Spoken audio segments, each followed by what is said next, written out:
ਸਤਿ ਸ੍ਰੀ ਅਕਾਲ। ਅੱਜ ਆਪਾਂ ਝਾਰਖੰਡ ਦੇ ਦੇਵਘਰ ਵਿੱਚ ਜਿਹੜਾ ਬਾਬਾ ਬੈਦਿਆਨਾਥ ਧਾਮ ਹੈ ਉਹਦੇ ਬਾਰੇ ਗੱਲ ਕਰਾਂਗੇ। ਸਾਡੇ ਕੋਲ ਕੁਝ ਬਲੌਗ ਪੋਸਟ ਨੇ, ਕੁਝ ਨੋਟਸ ਨੇ ਜਿਨ੍ਹਾਂ ਤੋਂ ਇਸ ਪਵਿੱਤਰ ਥਾਂ ਦੀ ਮਹੱਤਤਾ, ਕਥਾਵਾਂ ਤੇ ਯਾਤਰਾ ਬਾਰੇ ਪਤਾ ਲੱਗਦਾ ਹੈ। ਹਾਂਜੀ ਬਿਲਕੁਲ। ਤੇ ਇਹਨਾਂ ਵਿੱਚ ਨਾ ਜਿਹੜੀ ਸਭ ਤੋਂ ਖਾਸ ਗੱਲ ਉੱਭਰ ਕੇ ਆਂਦੀ ਹੈ ਉਹ ਹੈ ਇਸ ਥਾਂ ਦੀ ਕਹਿ ਲਓ ਦੋਹਰੀ ਪਹਿਚਾਨ। ਦੋਹਰੀ ਪਹਿਚਾਨ, ਅੱਛਾ। ਹਾਂਜੀ, ਇਹ ਸਿਰਫ ਸ਼ਿਵ ਜੀ ਦੇ 12 ਜੋਤਿਰਲਿੰਗਾਂ ਵਿੱਚੋਂ ਇੱਕ ਨਹੀਂ ਹੈ, ਸਗੋਂ ਇਹ 51 ਸ਼ਕਤੀ ਪੀਠਾਂ ਵਿੱਚੋਂ ਵੀ ਇੱਕ ਗਿਣਿਆ ਜਾਂਦਾ ਹੈ। ਤੇ ਖਾਸ ਗੱਲ ਇਹ ਹੈ ਕਿ ਇੱਥੇ ਦੇਵੀ ਸਤੀ ਦਾ ਦਿਲ ਡਿੱਗਿਆ ਮੰਨਦੇ ਨੇ, ਇਸੇ ਲਈ ਇਸ ਨੂੰ ਹਿਰਦੇ ਪੀਠ ਵੀ ਕਹਿੰਦੇ ਨੇ। ਇੱਕੋ ਥਾਂ ਤੇ ਜੋਤਿਰਲਿੰਗ ਵੀ ਤੇ ਸ਼ਕਤੀ ਪੀਠ ਵੀ, ਇਹ ਤਾਂ ਬਹੁਤ ਹੀ ਅਨੋਖਾ ਸੰਗਮ ਹੋ ਗਿਆ ਹੈ ਨਾ, ਬਹੁਤ ਖਾਸ। ਚਲੋ ਫਿਰ ਇਸ ਦੀਆਂ ਪਰਤਾਂ ਖੋਲਦੇ ਹਾਂ, ਦੇਖਦੇ ਹਾਂ ਹੋਰ ਕੀ ਕੁਛ ਹੈ ਇਹਨਾਂ ਸਰੋਤਾਂ ਵਿੱਚ। ਪਹਿਲਾਂ ਜੋਤਿਰਲਿੰਗ ਦੀ ਗੱਲ ਕਰਦੇ ਹਾਂ। ਜੋਤਿਰਲਿੰਗ ਯਾਨੀ ਪ੍ਰਕਾਸ਼ ਦਾ ਲਿੰਗਮ। ਹਾਂਜੀ, ਸ਼ਿਵ ਕੁਰਾਨ ਦਾ ਜ਼ਿਕਰ ਆਉਂਦਾ ਹੈ ਇਹਨਾਂ ਸਰੋਤਾਂ 'ਚ। ਉਸ ਮੁਤਾਬਿਕ ਜਦੋਂ ਬ੍ਰਹਮਾ ਤੇ ਵਿਸ਼ਨੂੰ 'ਚ ਬਹਿਸ ਹੋਈ ਸੀ ਕਿ ਕੌਣ ਵੱਡਾ ਹੈ, ਅੱਛਾ, ਤਾਂ ਸ਼ਿਵ ਜੀ ਇੱਕ ਬੇਅੰਤ ਰੋਸ਼ਨੀ ਦੇ ਥੰਬ ਵਾਂਗ ਪ੍ਰਗਟ ਹੋਏ ਸਨ। ਤੇ ਬੈਦਿਆਨਾਥ ਨਾਮ ਦਾ ਕੀ ਮਤਲਬ ਹੋਇਆ? ਵੈਦਾਂ ਦਾ ਨਾਥ। ਹਾਂਜੀ ਬਿਲਕੁਲ, ਵੈਦਾਂ ਦਾ ਨਾਥ ਜਾਂ ਕਹਿ ਲਓ ਡਾਕਟਰਾਂ ਦਾ ਭਗਵਾਨ।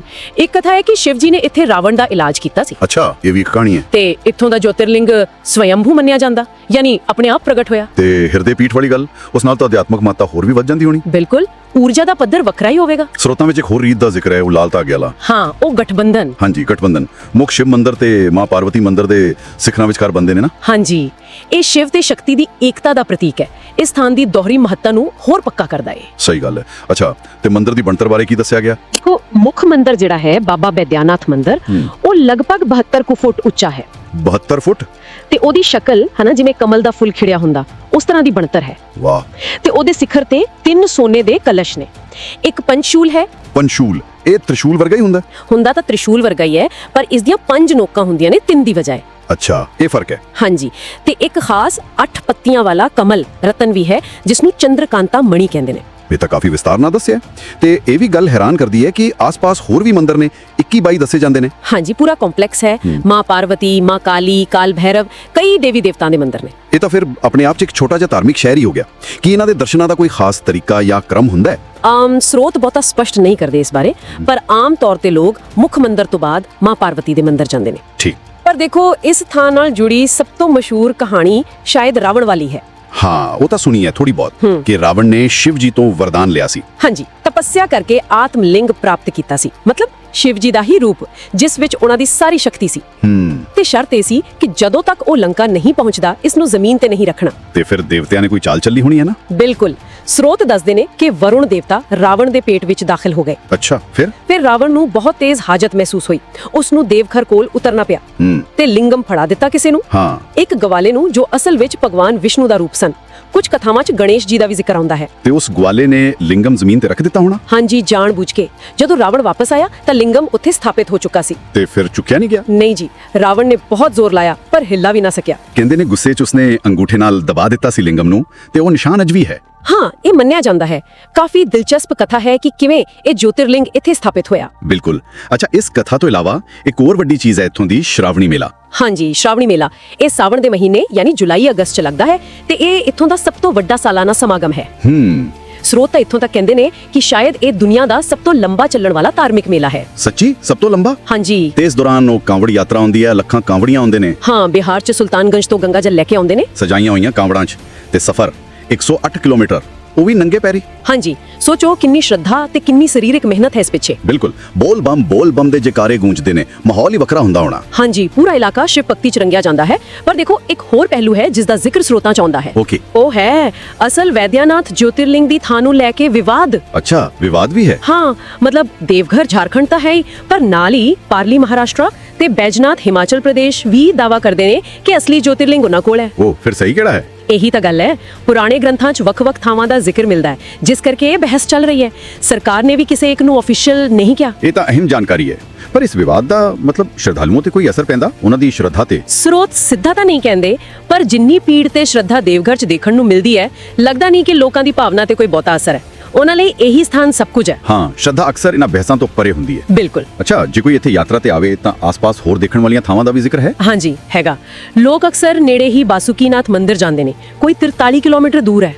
ਫਿਰ ਨੌਲੱਖਾ ਮੰਦਿਰ ਹੈ ਰਾਧਾ ਕ੍ਰਿਸ਼ਨ ਜੀ ਦਾ, ਤਪੋਵਨ ਗੁਫਾਵਾਂ ਨੇ, ਨੰਦਨ ਪਹਾੜ ਹੈ ਤੇ ਇੱਕ ਤ੍ਰਿਕੁਟ ਪਰਬਤ ਵੀ ਹੈ ਜਿੱਥੇ ਰੋਪਵੇ ਪਲਦਾ ਹੈ। ਕਾਫੀ ਕੁਝ ਹੈ ਦੇਖਣ ਨੂੰ। ਤੇ ਰਹਿਣ ਸਹਿਣ ਖਾਣ ਪੀਣ ਦਾ? ਉਹਦਾ ਵੀ ਪ੍ਰਬੰਧ ਹੈ। ਹੋਟਲ ਮਿਲ ਜਾਂਦੇ ਨੇ, ਜਿਵੇਂ ਹੋਟਲ ਰੁਦਰਾਕਸ਼ ਇਨ ਸੈਂਟਰਲ ਇਨ ਦਾ ਜ਼ਿਕਰ ਹੈ। ਖਾਣ ਪੀਣ ਨੂੰ ਵੀ ਥਾਵਾਂ ਨੇ ਤੇ ਇੱਥੋਂ ਦਾ ਪੇੜਾ ਬਹੁਤ ਮਸ਼ਹੂਰ ਹੈ। ਅੱਛਾ, ਪੇੜਾ। ਹਾਂਜੀ, ਨਾਲੇ ਤਿਲਕੁਟ ਤੇ ਲੰਗੜਾ ਅੰਬ ਵੀ। ਠੀਕ ਹੈ, ਤਾਂ ਕੁੱਲ ਮਿਲਾ ਕੇ ਜੇ ਆਪਾਂ ਇਹਨਾਂ ਸਰੋਤਾਂ ਦਾ ਨਿਚੋੜ ਕੱਢੀਏ ਤਾਂ ਬਾਬਾ ਬੈਦਿਆਨਾਥ ਧਾਮ ਇੱਕ ਅਜਿਹੀ ਥਾਂ ਹੈ ਜਿੱਥੇ ਸ਼ਿਵ ਤੇ ਸ਼ਕਤੀ ਦੋਵਾਂ ਦੀ ਮੌਜੂਦਗੀ ਹੈ। ਹਾਂਜੀ, ਪੁਰਾਣੀਆਂ ਕਥਾਵਾਂ ਨੇ ਤੇ ਲੱਖਾਂ ਲੋਕਾਂ ਦੀ ਜੂੰਦੀ ਜਾਗਦੀ ਸ਼ਰਧਾ ਹੈ। ਬਿਲਕੁਲ। ਜੋਤਿਰਲਿੰਗ ਤੇ ਹਿਰਦੇ ਪੀਠ ਦਾ ਇਹ ਸੁਮੇਲ ਹੀ ਇਸ ਨੂੰ ਬਾਕੀਆਂ ਤੋਂ ਵੱਖਰਾ ਤੇ ਬਹੁਤ ਖਾਸ ਬਣਾਉਂਦਾ ਹੈ। ਇਹ ਸਿਰਫ ਇੱਕ ਮੰਦਿਰ ਨਹੀਂ, ਇੱਕ ਪੂਰਾ ਅਧਿਆਤਮਿਕ ਕੇਂਦਰ ਹੈ। ਸਹੀ ਗੱਲ ਹੈ। ਇਤਿਹਾਸ, ਮਿਥਿਆਸ, ਸ਼ਰਧਾ ਸਭ ਕੁਝ ਇੱਥੇ ਇਕੱਠਾ ਹੁੰਦਾ ਹੈ। ਹਾਂਜੀ। ਤੇ ਅਖੀਰ ਵਿੱਚ ਇੱਕ ਸਵਾਲ ਮਨ ਵਿੱਚ ਆਉਂਦਾ ਹੈ ਇਹਨਾਂ ਸਾਰੀਆਂ ਗੱਲਾਂ ਤੋਂ ਕਿ ਜਿਸ ਥਾਂ ਤੇ ਸ਼ਿਵ ਦੀ ਜੋਤ ਵੀ ਹੋਵੇ ਤੇ ਸ਼ਕਤੀ ਦਾ ਦਿਲ ਵੀ, ਉੱਥੋਂ ਦੀ ਸੂਖਮ ਊਰਜਾ, ਉਹ ਵਾਈਬ੍ਰੇਸ਼ਨ ਕਿਸ ਤਰ੍ਹਾਂ ਦੀ ਹੋਵੇਗੀ? ਇਹ ਤਾਂ ਅਨੁਭਵ ਕਰਨ ਵਾਲੀ ਗੱਲ ਹੈ। ਸ਼ਾਇਦ ਇਹ ਸਵਾਲ, ਇਹ ਅਹਿਸਾਸ ਹਰ ਸ਼ਰਧਾਲੂ ਆਪਣੇ ਮਨ ਵਿੱਚ ਲੈ ਕੇ ਜਾਂਦਾ ਹੋਵੇਗਾ ਉੱਥੋਂ। हो सकता है जी, बिल्कुल। आज हम झारखंड के देवघर में वाक़ बाबा बैद्यनाथ धाम का एक गहराई से जायजा ले रहे हैं। हिंदुओं के लिए ये एक बहुत ही अहम, बहुत मुक़द्दस मुकाम है। हमारे पास इस मौजू पर मुख्तलिफ ज़राए से मालूमात हैं, सफरी बातें भी हैं, तारीख़ी चीज़ें भी, और जो रवायात हैं वो भी।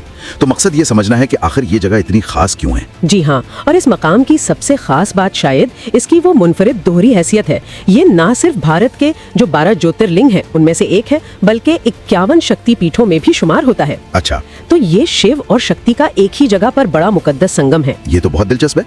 ज्योतिर्लिंग और शक्तिपीठ, जरा इनको समझाएंगी? मतलब यहाँ बैद्यनाथ में इनकी क्या अहमियत है? जी, ज्योतिर्लिंग का मतलब है रोशनी का लिंगम। ये भगवान शिव की एक बड़ी ताकतवर शक्ल है। शिव पुराण में जिक्र है कि ये वो जगह हैं जहाँ शिव रोशनी के एक बहुत बड़े लामहदूद स्तून की तरह जाहिर हुए थे। ओह अच्छा। बैद्यनाथ इन 12 मुकद्दस तरीन मकामात में से एक है।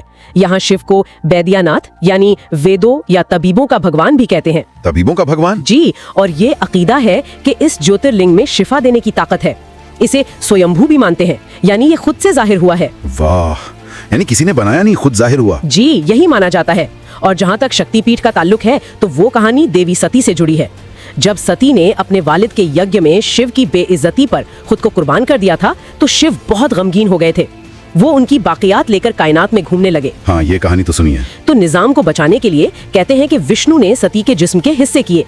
माना जाता है कि देवघर वो जगह है जहाँ सती का दिल गिरा था। अच्छा, दिल गिरा था यहाँ? जी, इसीलिए उसे हृदय पीठ यानी दिल का मजार भी कहते हैं। और यहाँ जो शक्ति पीठ है वो जिया दुर्गा यानी पार्वती की एक शक्ल के लिए वक्फ है। आप वहाँ देखेंगे कि शिव के मरकजी मंदिर और माँ पार्वती मंदिर के बीच में सुर्ख मुकद्दस धागे बंधे होते हैं। हाँ, वो मैंने तस्वीरों में देखा है। उन्हें गठबंधन कहते हैं। ये शिव और शक्ति के उसी इत्तेहाद की अलामत है। शिव और शक्ति का ये संगम वाकई गैर मामूली है। अच्छा, सुना है कि यहाँ से जुड़ी कहानियों में वो रावण वाली कहानी बहुत मशहूर है, उसमें क्या हुआ था? बिल्कुल, रावण की कहानी तो यहाँ बहुत ही ज्यादा मशहूर है। लंका का राजा रावण वो शिव का बहुत बड़ा भक्त था। उसने बहुत सख्त तपस्या की। कहते हैं अपने 10 सर भी कुर्बान करने को तैयार हो गया था। 10 सर? जी, शिव बहुत खुश हुए और उसे आत्मलिंग दिया। ये खुद शिव का ही रूप था, मगर एक शर्त रखी। शर्त? क्या शर्त थी? शर्त ये थी कि उसे लंका ले जाने तक रास्ते में कहीं भी जमीन पर नहीं रखना है। अगर रख दिया तो वो वहीं नस्ब हो जाएगा। ओह, ये तो मुश्किल शर्त थी। जी, अब देवता नहीं चाहते थे कि रावण ये लिंगम लंका ले जाए और बहुत ताकतवर हो जाए, तो उन्होंने एक चाल चली। वरुण देवता यानी पानी के देवता, उनकी मदद ली गई। वो रावण के पेट में दाखिल हो गए। अच्छा, फिर क्या हुआ? तो सफर के दौरान रावण को बहुत शदीद हाजत महसूस हुई। उसे देवघर के पास रुकना पड़ा। अब वो लिंगम जमीन पर रख नहीं सकता था, तो उसने वहाँ एक चरवाहे लड़के को देखा, उसको लिंगम थमा दिया कि जरा पकड़ो, मैं अभी आया। और वो लड़का कौन था? कहते हैं वो असल में विष्णु या गणेश थे, भेस बदल कर आए थे। जैसे ही रावण गया उन्होंने लिंगम जमीन पर रख दिया। ओहो, चाल कामयाब हो गई। जी बिल्कुल, रावण वापस आया। उसने लिंगम उठाने की बहुत कोशिश की, पर वो तो वहीं हमेशा के लिए नस्ब हो गया। कहते हैं गुस्से में आकर रावण ने अपने अंगूठे से लिंगम पर एक निशान बना दिया, जो आज भी वहां नजर आता है। अच्छा, वो निशान इसी वजह से है? जी, और एक रिवायत ये भी है कि शिव ने रावण की तपस्या के बाद उसकी सेहत बहाल की थी, उसे ठीक किया था, इसीलिए उन्हें वेद्यानाथ यानी शिफा देने वाला भगवान भी कहा जाता है। अच्छा, तो ये वजह थी कि लिंगम लंका नहीं पहुंच सका। बड़ी दिलचस्प कहानी है। ये तो हुई माजी की बातें। आजकल वहाँ क्या सबसे अहम होता है, मतलब साल के किसी खास वक्त में? आजकल जो चीज वहाँ सबसे ज्यादा नुमाया है वो है श्रावणी मेला। ये जुलाई अगस्त में होता है। इसे दुनिया का सबसे लंबा चलने वाला मजहबी मेला भी कहा जाता है। दुनिया का सबसे लंबा? वाओ! जी, इस दौरान लाखों अकीदतमंद, जिन्हें कानोरिया कहते हैं, वो कानोर यात्रा करते हैं। कानोर यात्रा वो क्या होती है? ये कानोरिया अक्सर सुल्तानगंज से पैदल चलकर आते हैं। ये तकरीबन 108 किलोमीटर का फासला है।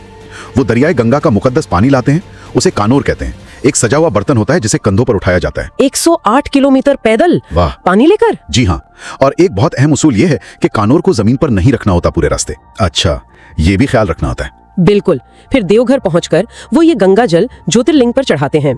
पूरा महीना वो इलाका बोल बम के नारों से गूंजता रहता है। ये तो वाकई बहुत गहरी अकीदत है। अच्छा, मंदिर खुद कैसा है? उसकी इमारत के बारे में कुछ बताएं। मरकजी मंदिर काफी मुतासिर कुन है। तकरीबन 72 फीट ऊंचा है। इसकी शक्ल एक खिलते हुए कमल जैसी है और इसका रुख मशरिक की तरफ है। उसके ऊपर 3 सुनहरी कलश हैं। उनके ऊपर एक पंच सोला है जो त्रिशूल जैसी अलामत होती है और एक चंद्रकांता मणि भी है, 8 पंखड़ियों वाला जेवर। अच्छा, और उसके अलावा भी मंदिर है वहाँ? जी हाँ, पूरे अहाते में सिर्फ यही मरकजी मंदिर नहीं है, बल्कि तकरीबन 21 या 22 दूसरे छोटे बड़े मंदिर भी हैं, जैसे माँ पार्वती का, माँ काली का और दीगर देवी देवताओं के। अगर कोई वहाँ जाना चाहे तो क्या मालूमात अहम है? मतलब कब जाना बेहतर है, कैसे पहुँच सकते हैं? ट्रेन से आना हो तो बैद्यनाथ धाम स्टेशन है BDME, या फिर देवघर जंक्शन DGHR। और सड़क के रास्ते? जी, सड़क के रास्ते भी बड़े शहरों से बसें वगैरह मिल जाती हैं। जाने का बेहतरीन वक्त वैसे अक्टूबर से मार्च तक का है, जब मौसम अच्छा होता है और भीड़ कदरे कम होती है। लेकिन अगर मेला देखना हो तो?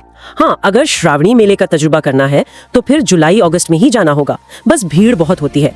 मंदिर के औकात आमतौर पर सुबह 4 बजे से दोपहर 3 साढ़े 3 बजे तक और फिर शाम 6 बजे से रात 9 बजे तक होते हैं। त्योहारों में ये बदल सकते हैं। दाखिला मुफ्त है। और वहाँ की कोई खास चीजें खाने पीने की या आसपास कोई और जगह देखने लायक? जी, वहाँ के पेड़े बहुत मशहूर हैं और तिलकट भी एक खास मिठाई है। फलों में लंगड़ा आम का जिक्र भी मिलता है। करीब ही तकरीबन 43 किलोमीटर दूर बासुकीनाथ मंदिर है। अक्सर यात्री देवघर के बाद वहाँ भी जाते हैं। रहने के लिए जगहें हैं वहाँ? जी, हर तरह के बजट के होटल मिल जाते हैं, जैसे होटल रुद्राक्षन है, होटल गंगा पैलेस वगैरह। एक और बात जिसका जिक्र करना शायद जरूरी है, वो ये कि वैद्यनाथ ज्योतिर्लिंग के असल मकाम पर थोड़ा सा इख्तिलाफ पाया जाता है। अच्छा, वो कैसे? असल में 3 अहम दावेदार हैं। एक तो यही देवघर झारखंड में, दूसरा पार्ली महाराष्ट्र में और तीसरा बैजनाथ हिमाचल प्रदेश में। पुराने संस्कृत मथनों में मुख्तलिफ जगहों का जिक्र मिलता है और हुकूमत हिंद ने भी सरकारी तौर पर किसी एक को फाइनल नहीं किया है। ओह, ये तो मुझे मालूम नहीं था। जी, लेकिन इस तारीखी बहस के बावजूद देवघर का ये मंदिर बेहद मकबूल है और बहुत ज्यादा मोहतरम माना जाता है। तो आज हमने बाबा वैद्यनाथ धाम की कई परतें खोली। इसकी वो मुनफरिद दोहरी अहमियत यानी ज्योतिर्लिंग और शक्तिपीठ दोनों होना, फिर रावण जैसी ताकतवर कहानियां और कांवर यात्रा जैसी शदीद नजर आने वाली अकीदत।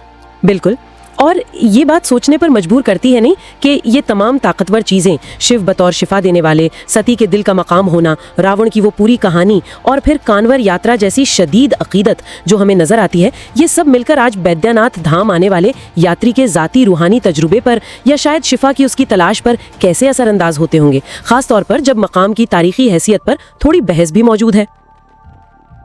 सोचिए, जिस रावण को हम विलन मानते हैं, उसी ने की थी भारत के एक सबसे शक्तिशाली ज्योतिर्लिंग की स्थापना। कहानी झूठी नहीं बल्कि सच्ची है।